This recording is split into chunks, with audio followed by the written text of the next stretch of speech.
பிரமிட்டுகள் உலக அதிசயத்தின் முக்கியமாக காணப்படுபவை. அதிலும் இது தொடர்பான ஆராய்ச்சிகள் அதேபோன்று அதிசயங்கள் இன்னும் முடிவிலிகளாகவே காணப்படுகின்றன.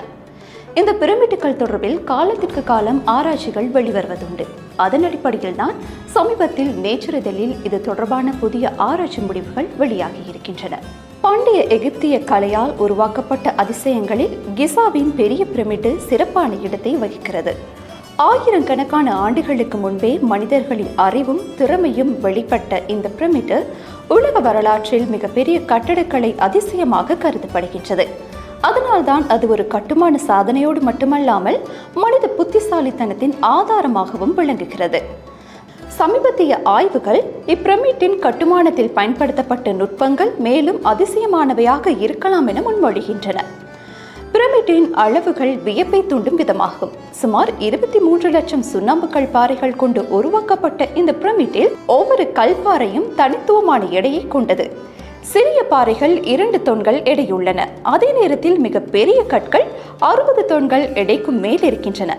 இதுவே அந்த காலத்தில் இருந்த மனிதர்களின் அறிவு மற்றும் திறமை அளவுகோலை வியப்பாக காட்டுகிறது.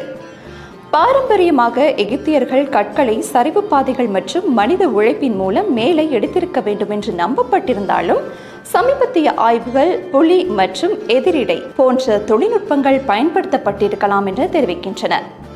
இதில் சறுக்கு பாதைகளில் கீழே இறங்கும் எதிரிடைகள் மூலம் கனமான கற்களை மேலே தூக்க வல்ல விசை உருவாக்கப்பட்டதாக கருதப்படுகிறது.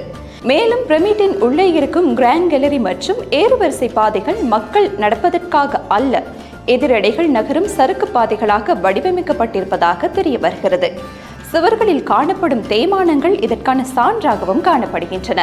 பிரமிட்டின் மையப்புள்ளியாக ஆன்டிசேம்பர் அமைந்திருந்தது. இங்கு தொழிலாளர்கள் மிக கனமான கற்களை மேலே தூக்குவதற்காக நடவடிக்கைகளை எடுத்திருக்கலாம். இதன் அடிப்படையில் பிரமிட்டை மையப்பகுதியிலிருந்து தொடங்கி உள்ளே இருந்து வெளியே கட்டியிருக்கக்கூடிய வாய்ப்பும் இருப்பதாக இந்த ஆராய்ச்சிகள் தெரிவிக்கின்றன. பிரமிட்டின் உள்ளமைப்பும் வடிவமும் அதிசயமான கணக்கீட்டு நுட்பத்தை வெளிப்படுத்துகின்றன.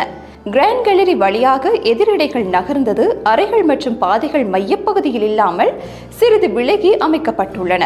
மேலும் உச்சியை நோக்கி செல்லும் போது கற்களின் அளவு குறைகிறது. இதெல்லாம் இயற்பியல் விதிகளையும் கணக்கீட்டு நுட்பங்களையும் கருத்தில் கொண்டு திட்டமிடப்பட்டவையாக கருதப்படுகின்றன. சுமார் ஆயிரக்கணக்கான ஆண்டுகளுக்கு முன்பு வாழ்ந்த மனிதர்கள் இது போன்ற சிக்கலான இயந்திரங்களை பயன்படுத்திதான் பெரிய கட்டடங்களையும் அதே போன்று பிரமிட்டுகளையும் கட்டியிருக்கிறார்கள். இந்த கிசாவின் பெரிய பிரமிட்டானது அக்காலத்தில் வாழ்ந்த மனிதர்களின் அறிவு அதே போன்ற கணக்கீட்டு திறன் அது மாத்திரமன்றி கட்டடக்கலை நுண்களையும் நமக்கு விட்டு சென்றிருக்கின்றன. எனவே இந்த பிரமிட்டுகளானது வெறும் கட்டடங்கள் மாத்திரம் கிடையாது. இது மனித அறிவின் அதிசயமாகவும் அதே போன்று கட்டடக்கலையின் சாதனையாகவும் இன்று வரை நிலைத்திருக்கின்றன.